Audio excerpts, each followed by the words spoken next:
I'm gonna start in a kind of a weird place. Obviously, your first show running gig was Heels, although not in terms of release. And Loki is nothing if not Marvel's heel, who's always right on the verge of turning face. I guess what's your fascination with these like bad dudes who ride the line of like the crowd is into them? Well, maybe you hit the nail on the head. I'm a pro wrestling guy, uh, through and through. That was the mythic storytelling that first drew me in as a kid. And I loved how people could go from good to bad and how that could break your heart, or they could go from bad to good, and that could really thrill you. I think that's, those turns are things that we fear in our own lives or we aspire to. And so it's part of why I think people respond so much to Loki as a character.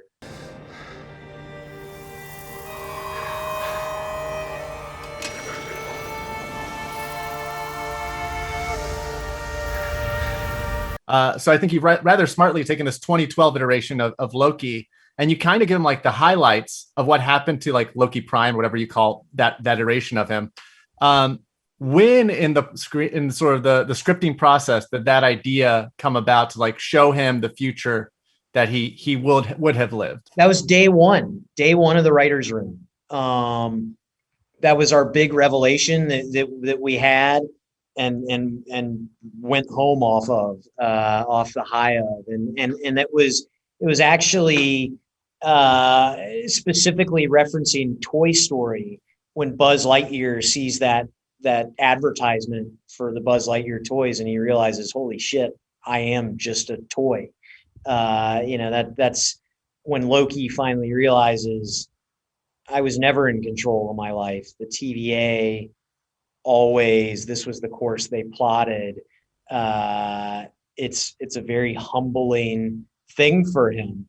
And I think positions him in a really exciting headspace for the rest of the series. I know you've also mentioned previously you kind of had to recalibrate maybe your specific writing style, but also just your mentality from like the animated 22-minute time hopping that you would do on Rick and Morty to something that slowed down a tad.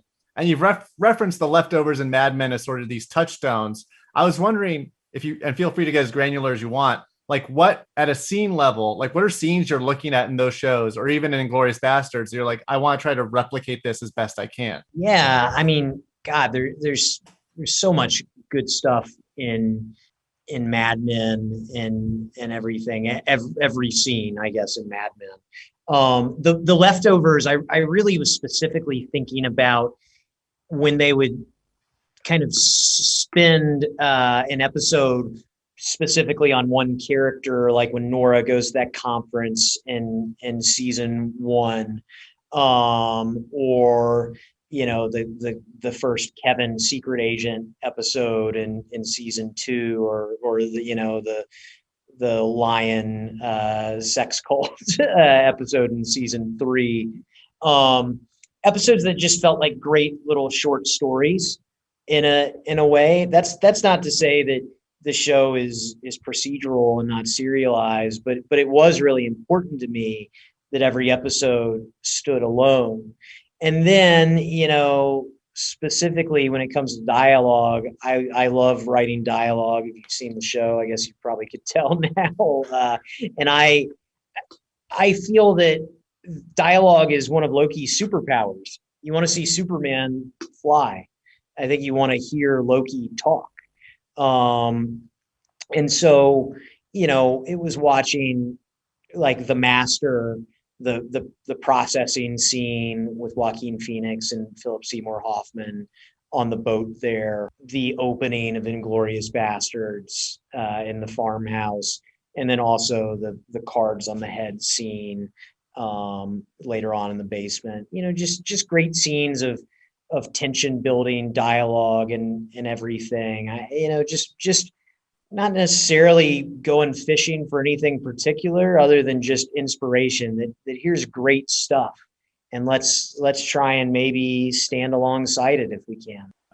The Mad Men aesthetic is obviously built into the TVA a little bit. in terms of era and sort of how it looks, even though it's sort of out of time. Yeah, I mean, I was on first, and I was certainly having conversations as artists were getting stuff out and everything, but we were really focused on the story and all that. I was probably, my biggest contribution there was just writing into the first episode the line that the aesthetic is Mad Men meets Blade Runner, and saying, well, I think that could be cool. That was very much what Kate came in pitching independently on her own.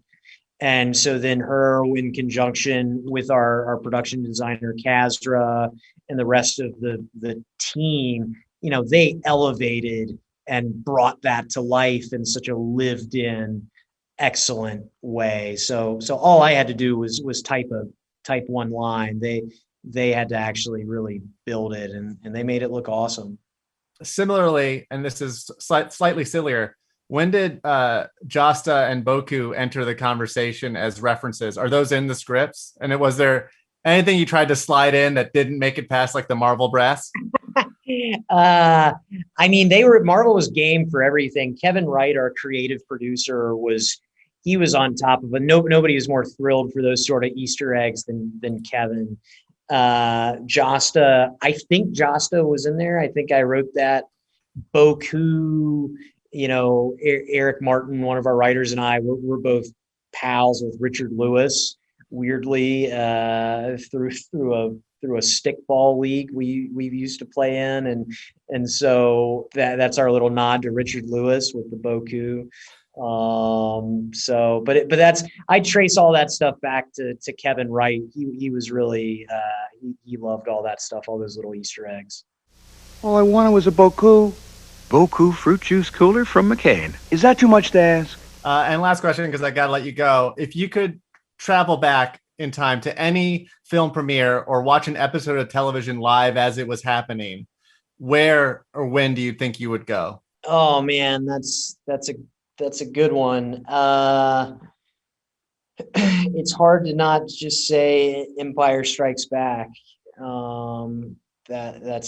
That's pretty awesome. Although Terminator 2, to get to see that and to not know what, can I Men in Black myself and zap it out of my brain? Yeah. Too? Yeah. Yeah. All right. Well, that changes the game. I don't know. I mean, that's Empire probably. That would be really cool. All right. Well, thank you so much for your time, Michael. Great to speak to you. Thanks, man.